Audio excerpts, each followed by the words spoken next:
အခြေခံသမားများအတွက်ပတ်တန်မဖတ်တတ်သေးတာတို့ပတ်တန်မသိသေးတာတွေမမေဒီမှာဖတ်ပြပြီးတော့ရှင်းပြပေးမှာပဲဖြစ်ပါတယ်နော်ဒီမှာအသေးကအရေးကြီးဆုံးကဖို့မေကြတော့အင်္ဂလိပ်လိုချိုင်းမခေါ်ရပါတော့ချိုင်းဒါ granny square ထိုးလို့စီရင်ဒီလိုပတ်တန်တင်ခဲ့တာတွေတောင်းနေပါနော်ဒီလိုပတ်တန်အဝိုင်းလေးဆိုရင်ဖို့မေပါချိုင်းမှာဒါကြတော့ဟိုအရောက်တွေပါတယ်ထိုးတဲ့ချိန်ကြလို့စီရင်ဒီမှာစာနဲ့ပတ်တန်ရေးလို့စီရင်ဒီနှစ်ခုကိုတောင်းနေပါနော်ဒီနှစ်ခုအတောင်းများတယ်ပါနော် CI ပဲတောင်းပါတယ်ပြီးလို့စီရင်တိုင်တိုသူရဲ့အင်္ဂလိပ်နာမည်ကြတော့ single crochet ပေါ့နော်ပြီးလို့စီရင်သူရဲ့တင်ငယ်တာဒီလိုပုံစံလေးပါအပေါင်းတော့မဟုတ်ဒီလိုအမြတ်လက္ခဏာလေးပါပြီးလို့စီရင် SC ပေါ့နော်နောက်တင်ငယ်တာတစ်ခုကအဲ့ပေါ့နော်တိုင်လက်ကြတော့ half double crochet ပေါ့နော်သူရဲ့ granny square တင်ငယ်တာကြတော့ T ပုံစံနဲ့တူတယ်ပေါ့နော်နောက်တစ်မျိုးသူစာနဲ့တင်ငယ်တာကြတော့ ATC ပေါ့နော်နောက်တင်ငယ်တာတစ်ခုကြတော့ T ပေါ့နော်ဒီတင်ငယ်တာနှစ်ခုကဟိုစာနဲ့ပတ်တန်ရေးလို့စီရင်ဒီလိုပုံစံနဲ့ရေးတယ်ပေါ့နော်ဒါကြတော့ granny square နဲ့ရေးတယ်ပေါ့နော်နောက်တစ်ခုကတိုင်ရှည် double crochet ပေါ့နော်အင်္ဂလိပ်နာမည်ကြတော့ဒါကြတော့ဒီလို granny square ပတ်တန်ပုံစံပေါ့နော် TC နောက်ပတ်တန်တစ်မျိုးက F ပေါ့နော်ပြီးလို့စီရင်နှစ်ရက်တင်တိုင်ရှည် triple crochet ပေါ့နော် granny square ပတ်တန်ပုံစံပေါ့နော်ဒါကြတော့စာပတ်တန်ဒီမှာနှစ်မျိုးပေါ့နော် TR ရဲ့ E ရဲ့ဒီနှစ်ခုတွဲလို့စီရင်တူတူပဲပေါ့နော်ဒီလိုစီရင်ရှော့ကော celeste ပေါ့နော်ဒီလိုဟိုနည်းအမဲလေအဝိုင်းလိုပဲဒါကြတော့အဖြူသူမနဲ့ထားဘူးဒါကြတော့နည်းလေးစီရင် slip နောက်ပေါ့နော်ရှော့ကောပေါ့နော်ဒီတင်က SNST ဒီမျိုးကတူတူပဲတောင်းမလို့ထင်နေပေါ့နော်ပြီးလို့စီရင်တောင်းရေးတင်တိုင်းပြီးလို့စီရင်ဒီမှာ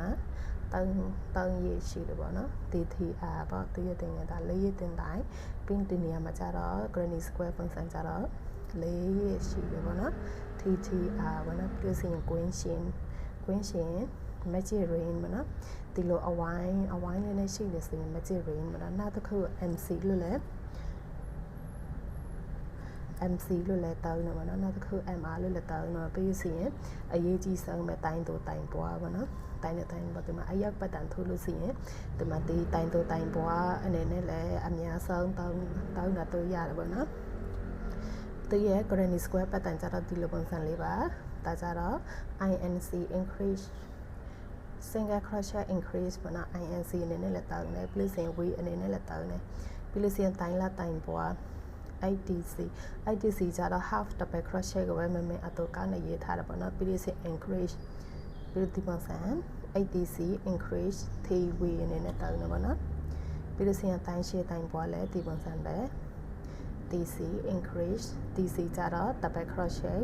increase ပေါ့နော်ဒီမှာဒီလိုပုံစံနဲ့ပဲမင်းအရှင်းဆုံးပြထားပေးတယ်ပေါ့နော်နေ့တင်တိုင်ပွားလဲဒီပုံစံလေးပေါ့နော်ပြီးလို့စီရင်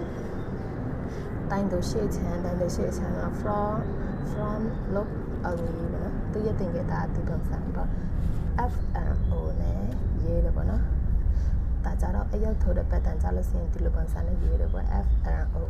ဒီဒါလည်း FNO တောင်းပါတယ်နော်ပြီးလို့စီရင်တိုင်တို့ရနောက်ချမ်းပတ်လို့အောင်လေးသူရတင်ခဲ့တာဒီပုံစံပေါ့နော်ဒါကြတော့ဟို BLO အနေနဲ့တောင်းတယ်ပေါ့နော်တိုင်ရော့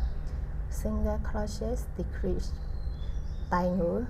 ရှော့လိုက်တယ်ပေါ့နော် TEC ပြီးလို့စီရင် A တောင်းတယ်တိုင်လိုက်တိုင်ရော့ ATC decrease ပေါ့နော်သူရဲ့ပတ်တန်တင်ကတာအတိပုံစံလေးပါစာနဲ့ကြတော့ ATC decrease TA ပြီးစီရင်တိုင်ရှည်တိုင်ရော့ TC decrease FA ပေါ့နော်ပြီးလို့စီရင်တိုင်တိုတိုင်ပွား W အနေနဲ့တောင်းတယ်ပေါ့နော်ပြီးလို့စီရင်တိုင်လက်တိုင်ပွား TW တိုင်လက်က T အနေနဲ့တောင်းတယ်မဟုတ်လားပြီးရင် W ကတိုင်ပွားပေါ့နော်တိုင်ရှည်တိုင်ပွားတိုင်ရှည်အနေနဲ့က F တောင်းတယ်ပြီးလို့စီရင် W ကြတော့ပွားတယ်နော်တိုင်